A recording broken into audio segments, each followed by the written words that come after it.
Entonces, antiguamente en Colombia se viajaba muy poco por avión, se prefería por la carretera, aún sí se puede, pero digamos, se han abaratado los pasajes, los impuestos, ya existen alianzas de aerolíneas para ofrecer mejores servicios como tal. Entonces las variables del mercado van haciendo que se modifique el comportamiento de las organizaciones. Entonces, teniendo en cuenta el acelerado desarrollo de las telecomunicaciones y de la tecnología de las oficinas, ya vemos que es muy posible, por ejemplo, hacer una teleconferencia. Usted hace una reunión, no importa con el número de personas y en dónde estén ubicadas, siempre y cuando tenga los elementos tecnológicos que mediante el video se van volviendo prontamente sustitutos importantes de algunos viajes de negocios. ¿Sí? Por ejemplo, eso afecta el comportamiento de las compañías aéreas. Porque ya si yo tenía que hacer una reunión y estábamos distribuidos todos los integrantes de la empresa en diferentes lugares del país, a través de la videoconferencia, el video chat, pues ya podemos hacer una reunión sin necesidad de estar todos en el mismo lugar, me refiero específicamente físico. Entonces, los gerentes estratégicos hoy en día deben formularse una interrogante trascendental. ¿Qué impacto tendrá la tecnología de información con respecto a productos y servicios, mercados, economías de producción en los próximos 5 o 10 años, ¿no? ¿Y por qué hablo del tema de tecnología? No es que sea la única variable, sino que es una variable que impacta de manera rápida e inmediata el comportamiento de una organización. ¿Ve? Entonces, actualmente organizaciones que se van quedando atrasadas en el manejo de tecnología, pues obviamente son organizaciones que tienden a disminuir su competitividad en el mercado, mientras que aquellos que están invirtiendo, cambiando y modificando su manera de comportarse desde la perspectiva de la tecnología, pues han encontrado en ella una ventaja en el mercado.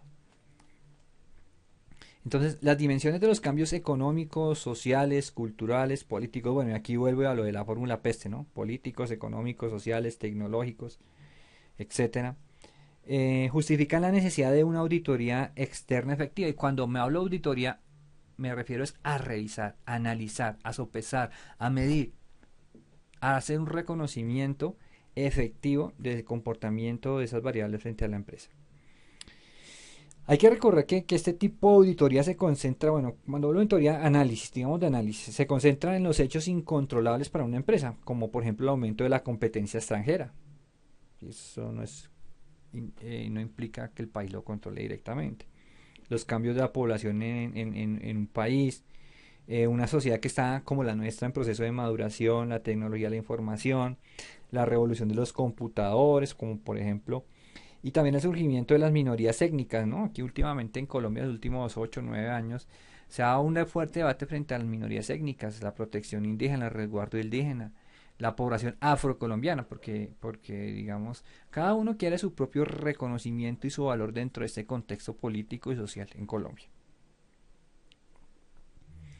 También hay variables como las mejoras en los niveles educativos, digámoslo de esa manera, así como también la incertidumbre económica, producen un importante impacto sobre los productos, mercados y las organizaciones como tal. Entonces, el análisis de las variables puede permitir a una organización formular y ejecutar estrategias en forma efectiva, acordes a la realidad. Esto lo logra mediante la identificación y evaluación de las circunstancias que rodean las tendencias y hechos pertinentes y principalmente sobre la forma en que ellas producen o producirán un impacto en la empresa. Diagnóstico estratégico, ¿no? ¿Qué impacto están produciendo las variables qué impacto van a llegar a producir en un determinado momento? Entonces, cada vez más países del mundo desarrollan la voluntad y la capacidad de competir en forma agresiva en los mercados mundiales, ¿no? Entonces, produciendo una complejidad cada vez mayor en el ambiente empresarial actual. Productos, servicios, exportación, importaciones. Entonces, las empresas de diferentes países se encuentran dispuestas a mejorar sus condiciones económicas y adaptarse a estos momentos. También a innovar e inventar con el objeto de competir exitosamente en los mercados. Ya lo vemos que las empresas colombianas no pueden derrotar fácilmente a sus competidoras. Por ejemplo, un ejemplo sencillo, la industria motociclística. Eh, Aquí en Colombia tenemos la empresa AKT, ¿sí?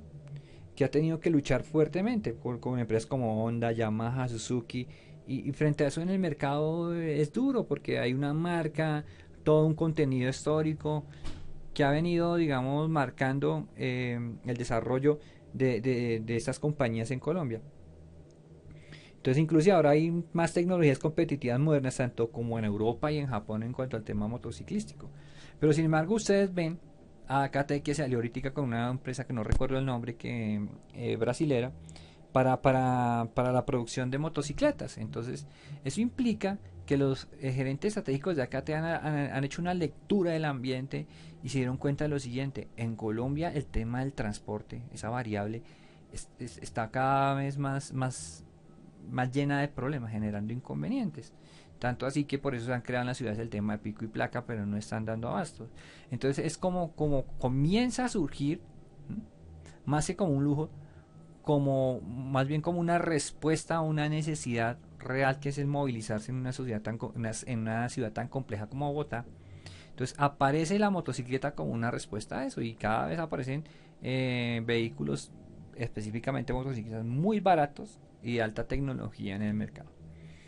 Entonces, a veces las empresas se ven afectadas por hechos súbitos resultantes de tendencias que se habían podido predecir. Sin embargo, nos dedicamos a pensar en el día a día, en el momento, a apagar incendios.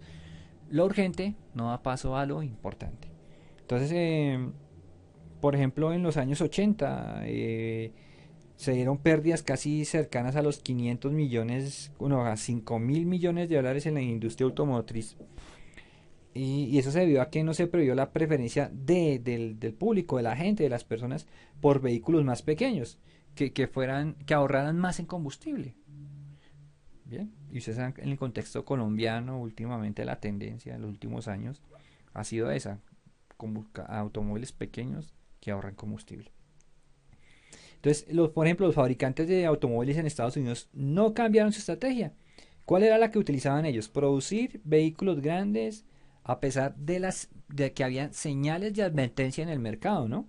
Por ejemplo, si no estoy mal en cifras, una penetración de un 20% en el mercado de Estados Unidos por parte de competidores extranjeros. Y eso no, y eso fue en los años 80, en los años 90. Pero esa penetración se venía dando desde los años 70, imagínense, o sea, se dieron cuenta 20, 25 años después que había competencia que estaba permeando el mercado en Estados Unidos, el mercado de automóviles. Como segundo punto también el embargo petrolero, ¿no? Entonces ya como había menos petróleo, era necesario que los automóviles fuesen más económicos en los temas de combustible. Ese embargo económico, creo, bueno, se dio exactamente por allá por los años 70, 73, 75. También no leyeron variables como el creciente incremento de los precios del combustible durante la década del 70, pues precisamente como resultado de ese embargo petrolero. También tampoco analizaron la incertidumbre en el suministro futuro de petróleo crudo. Y finalmente la decreciente rentabilidad durante las décadas de los 70 y principios de los 80 que afrontó Estados Unidos. Y bueno, se sabe que una crisis económica de Estados Unidos como la que vimos hace unos años, pues arrastra al resto de las economías, ¿no? Entonces lo que se da allá repercute notablemente en las economías, y principalmente en las nuestras, como son unas economías de carácter emergente.